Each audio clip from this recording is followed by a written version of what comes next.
kasih yang menemukanku, selamatkan dan pulihkanku.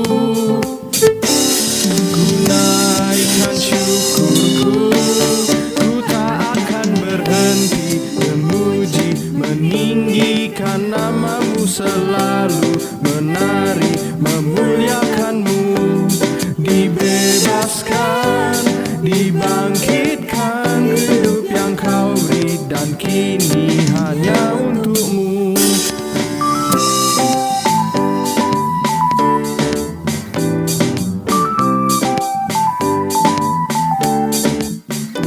Kasih yang begitu besar, lebih kuat dari dosa. Kasih yang menemukanku, selamatkan dan pulihkanku. Ku naikkan syukurku, ku tak akan berhenti memuji, meninggikan namamu, selalu menari, memuliakanmu. Dibebaskan, dibangkitkan, hidup yang kau beri dan kini hanya untukmu.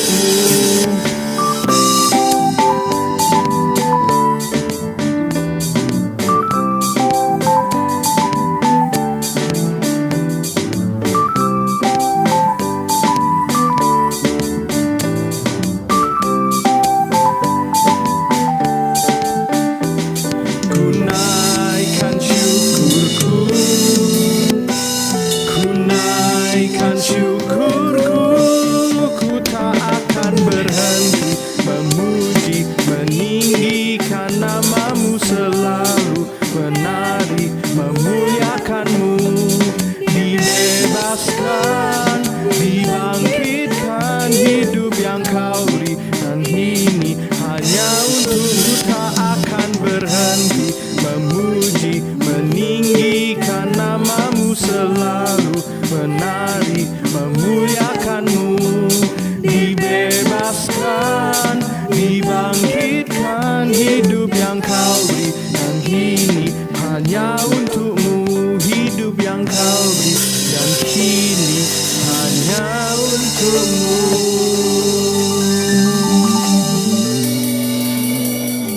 Puji Tuhan, Shalom. Mari hari ini kita mau belajar firman Tuhan kembali. Buka Alkitab saudara. Dalam kitab Keluaran pasal yang ke-16 kita baca di ayat yang kedua dan ayat yang ketiga. Firman Tuhan berbunyi demikian. Di padang gurun itu bersungut-sungutlah segenap jemaah Israel kepada Musa dan Harun. Dan berkata kepada mereka, kalau kami tadinya mati di tanah Mesir oleh tangan Tuhan ketika kami duduk menghadapi kuali berisi daging dan makan roti sampai kenyang. Sebab kamu membawa kami keluar ke padang gurun ini untuk membunuh seluruh jemaah ini dengan kelaparan. Yang percaya firman Tuhan katakan amin. Nah, kalau saudara baca kisah orang Israel, sebenarnya ada dua yang paling dominan selama mereka keluar dari Mesir menuju ke tanah Kanaan. Apa dua hal itu? Yang pertama adalah begini. Kalau mereka dalam masalah, kalau mereka hadapi tantangan, mereka cuma bersungut-sungut, ngomel-ngomel, nyalain Musa dan Harun, bahkan nyalain Tuhan, marah-marah. Ya. Tapi kalau mereka kemudian ditolong Tuhan, mereka bersorak-sorai seperti Miriam ambil rebana, nari-nari memuji Tuhan. Orang Israel menyanyi-nyanyi memuliakan Tuhan ketika mereka ditolong Tuhan. Jadi intinya dua hal ini aja dalam perjalanan mereka dari Mesir ke tanah Kanaan. Kalau ada masalah ngomel, bersungut-sungut, kalau ada berkat bersorak-sorai. Bukankah hal ini juga mirip-mirip dengan kehidupan banyak orang percaya? Betul nggak? Yang setuju bilang amin.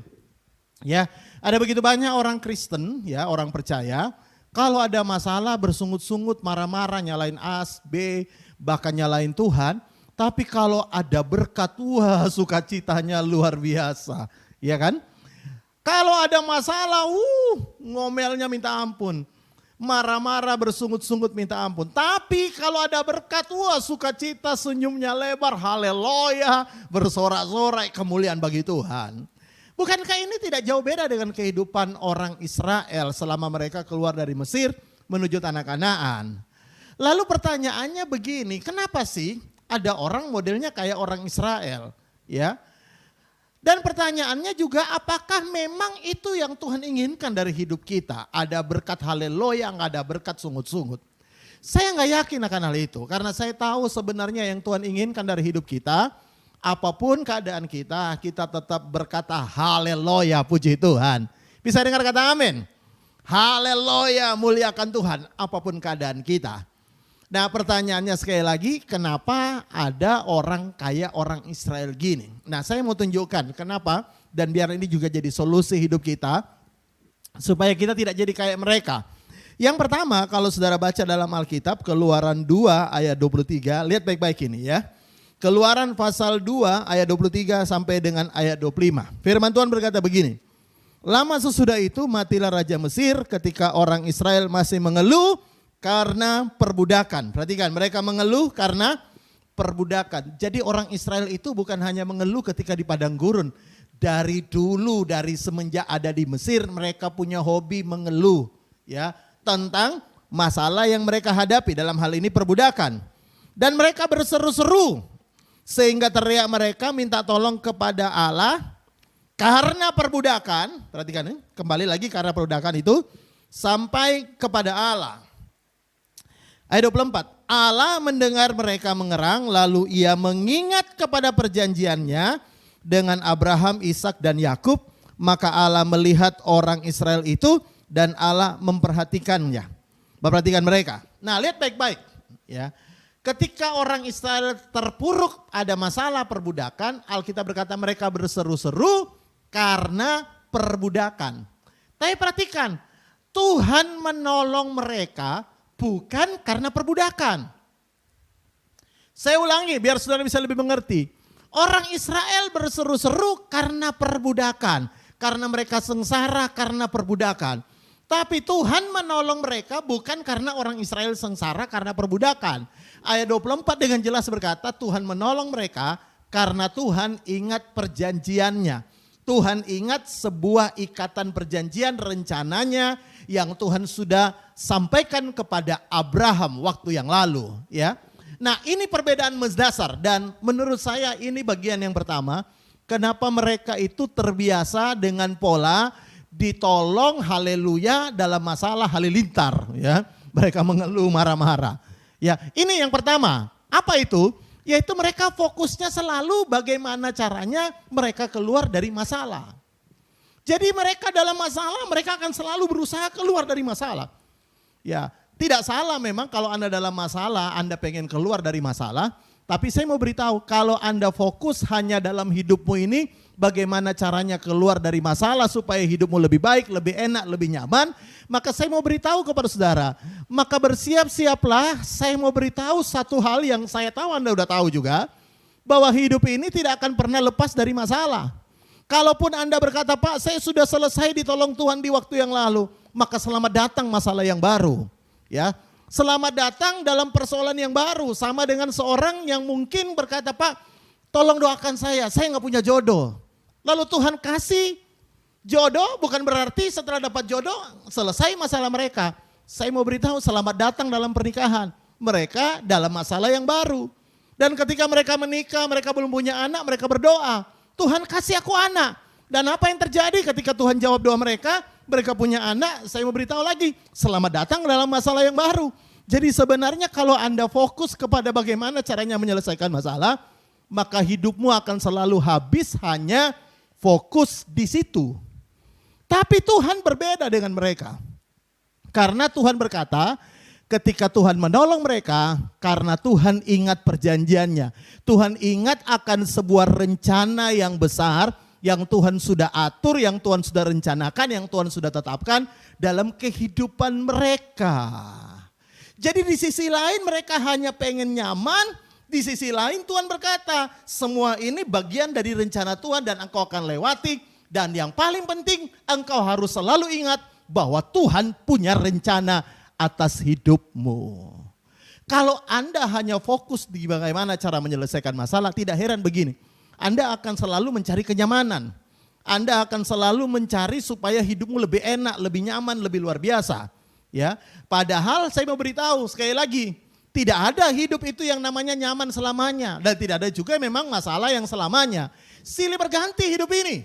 Ya, silih berganti. Tapi yang paling penting, Anda itu tidak fokus ke situ. Anda fokus bagaimana hari ini, apa sih yang menjadi rencana Tuhan dalam hidupku? Apa sih yang Tuhan rencanakan? Apa sih yang Tuhan atur dalam hidupku? Apa sih yang Tuhan kehendaki dalam hidupku?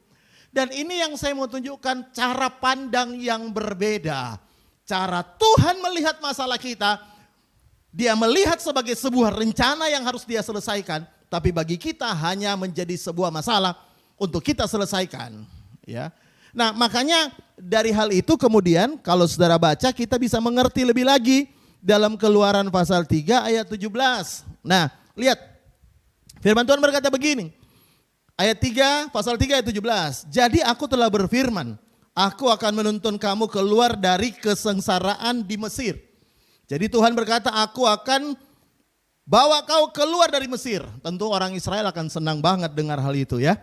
Menuju ke negeri orang Kanaan, orang Het, orang Amori, orang Feris, orang Hewi, dan orang Yebus. Suatu negeri yang berlimpah-limpah susu dan madunya. Tentunya mereka dengar ini mereka senang. Mereka akan berkata, aduh selamat tinggal kesengsaraan. Selamat tinggal perbudakan. Selesai ini aku gak ada masalah lagi. Aku akan menuju tanah Kanaan, tanah yang berlimpah susu madunya tanpa ada masalah lagi. Tapi ternyata mereka salah.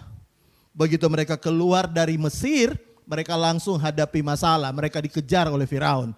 Bahkan setelah mereka dikejar oleh Firaun, Alkitab berkata mereka juga langsung hadapi masalah. Mereka gak ada air. Ya, setelah nggak ada air mereka lagi dapat masalah, nggak ada minuman. Ya, awalnya mereka tentunya berharap, waduh enak kita hari ini kita udah selesai masalah kita. Oh haleluya puji Tuhan, karena Tuhan sudah berfirman Dia akan selesaikan, Dia akan keluarkan kita dari Mesir dan bawa kita kepada tanah yang berlimpah susu madunya. Ya, dan itu pikiran mereka. Tapi lihat ayat selanjutnya, Tuhan berkata begini, ayat 18. Dan bila mana mereka mendengarkan perkataanmu, maka engkau harus beserta para tua-tua Israel pergi kepada Raja Mesir dan kamu harus berkata kepadanya. Lihat ini kata Tuhan kepada tua-tua Israel dan orang Israel yang harus disampaikan kepada orang Mesir. Raja Mesir. Ya. Tuhan Allah orang Ibrani telah menemui kami. Oleh sebab itu izinkanlah kiranya kami pergi ke padang gurun 3 hari perjalanan jauhnya. Perhatikan ini. Untuk mempersembahkan korban kepada Tuhan Allah kami. Jadi rencana awal Tuhan itu memang Tuhan lepaskan mereka menuju tanah Kanaan, tanah perjanjian. Tapi Tuhan bilang begini, ketika aku lepaskan engkau, mari fokus kepada apa yang aku rencanakan. Bahwa engkau keluar dari masalah, engkau akan mempersembahkan korban bagi Tuhan. Tapi saya mau beritahu, mereka tidak sama sekali ingat akan apa yang Tuhan katakan. Bahwa mereka keluar, mereka akan mempersembahkan korban. Tidak, yang mereka ingat cuma satu. Kok ada masalah lagi? Kok ada persoalan lagi?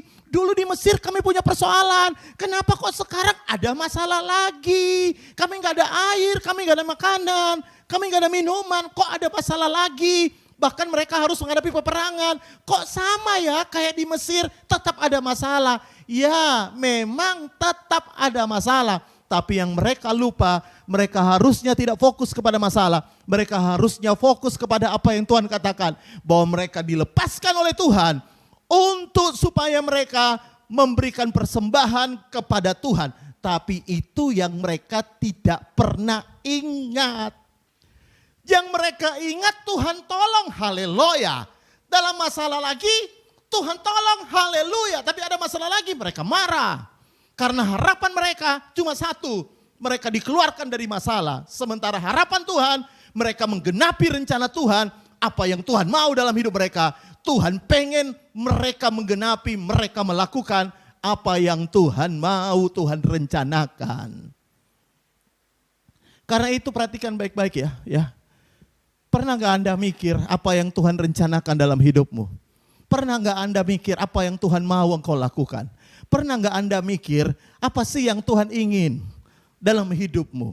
Atau Anda hanya mikir siang dan malam bahkan di dalam doa-doamu.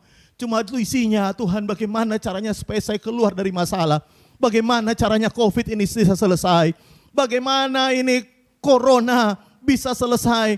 Dan semua orang bebas tanpa pakai masker lagi, bisa kemana-mana, bisa berlibur lagi, bisa jalan-jalan lagi, bisa senang-senang lagi kayak dulu, bisa ngumpul-ngumpul lagi kayak dulu. Apa kita hanya mikir itu atau hari ini kita mikir di tengah situasi sulit hari ini, aku tahu, aku mau berdoa, apa sih yang Tuhan mau dari hidupku. Dan kalau Anda begitu, maka di tengah-tengah kesulitan pun Anda nggak kayak orang Israel dalam kesulitan marah-marah, sungut-sungut. Tapi Anda dalam kesulitan pun Anda tahu dan Anda mulai berdoa, Tuhan tunjukkan rencanamu dalam hidupku. Itu yang Tuhan mau. Makanya juga kalau saudara lihat ya, lihat ayat 18, saya mau tunjukkan lagi. Ya ayat 18. Sorry ayat 19, langsung ayat 19. Tetapi aku tahu bahwa Raja Mesir tidak akan membiarkan kamu pergi kecuali dipaksa oleh tangan yang kuat. Tetapi aku akan menguncungkan tanganku dan memukul Mesir dan segala perbuatan yang ajaib yang akan kulakukan di tengah-tengahnya. Sesudah itu ia akan membiarkan kamu pergi. Nah lihat ayat 21. Dan aku akan membuat orang Mesir bermurah hati terhadap bangsa ini, sehingga apabila kamu pergi, kamu tidak pergi dengan tangan hampa.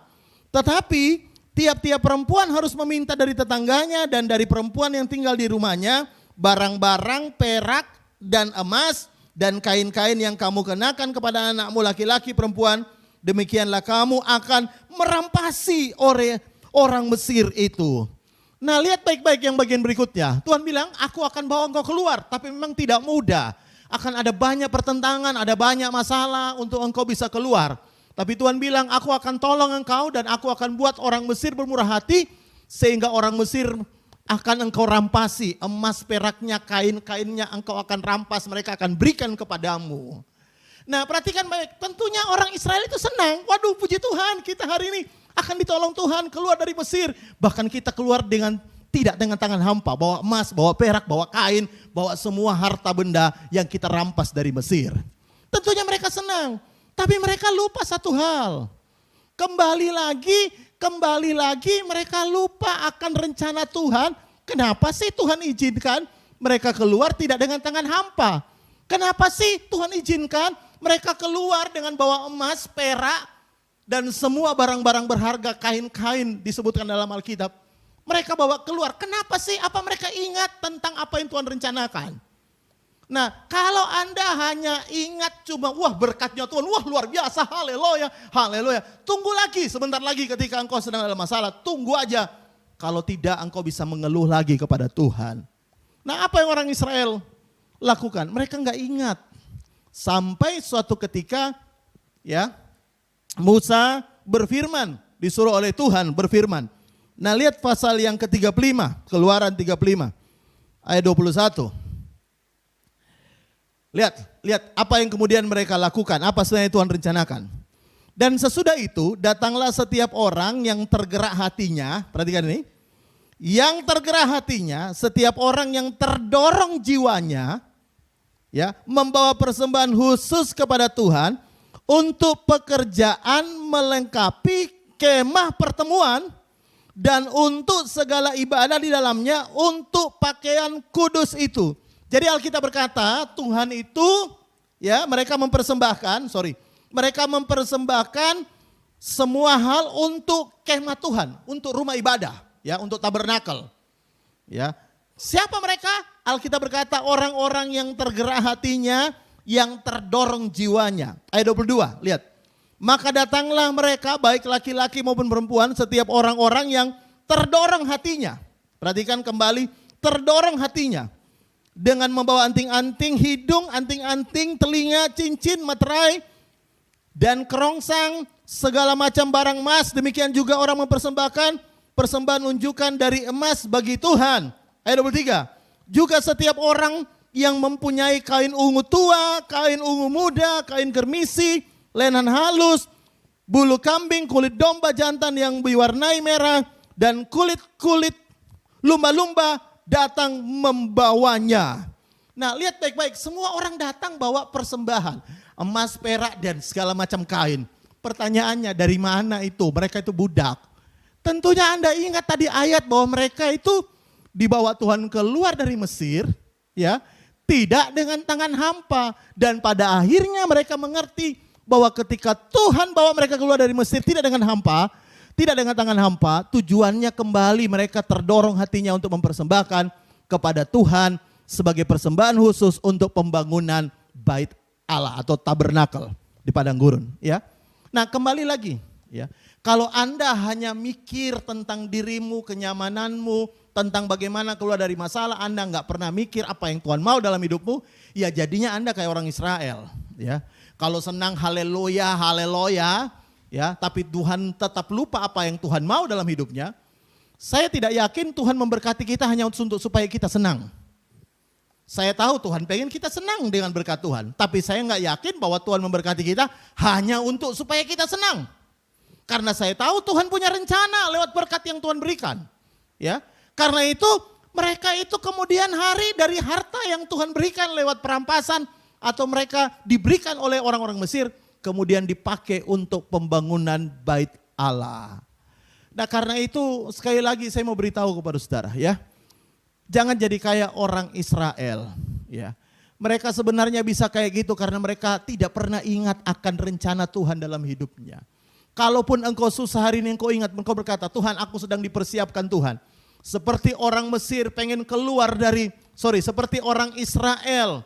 Seperti orang Israel yang pengen keluar dari Mesir. Banyak tantangannya, banyak persoalannya. Tapi mereka keluar terima berkat. Bukan hanya supaya mereka menikmati berkat. Tapi Tuhan pengen mereka jadi berkat. Seperti orang Israel mengeluh karena perbudakan. Tapi Tuhan melihat sebuah rencana yang besar. Membawa mereka dari kemuliaan kepada kemuliaan. Masuk ke tanah perjanjian, tanah yang berlimpah susu madunya. Kalau itu yang Anda lakukan, makanya tidak heran Anda akan seperti orang Israel. Tapi kalau Anda mulai hari ini berkata, Tuhan, apa rencanamu lewat semua apa yang Tuhan izinkan terjadi dalam hidupku? Kenapa generasi kami harus melewati COVID? Kenapa generasi kami harus menghadapi tantangan sedemikian sukar ini yang tidak pernah kami pikirkan sebelumnya? Kenapa? Anda nggak perlu nanya kenapa, tapi Anda mesti bertanya begini kepada Tuhan. Tuhan, apa rencanamu? Pakai hidupku, bawa aku masuk dalam pusat rencana Tuhan. Sehingga bukan hanya hidupku aku habiskan menyelesaikan masalah. Tapi habiskan hidupku dengan masuk dalam pusat rencana Tuhan. Hidupku dipakai Tuhan menggenapi semua apa yang Tuhan sudah tetapkan, Tuhan sudah rencanakan dalam hidup kita. Yang percaya katakan amin.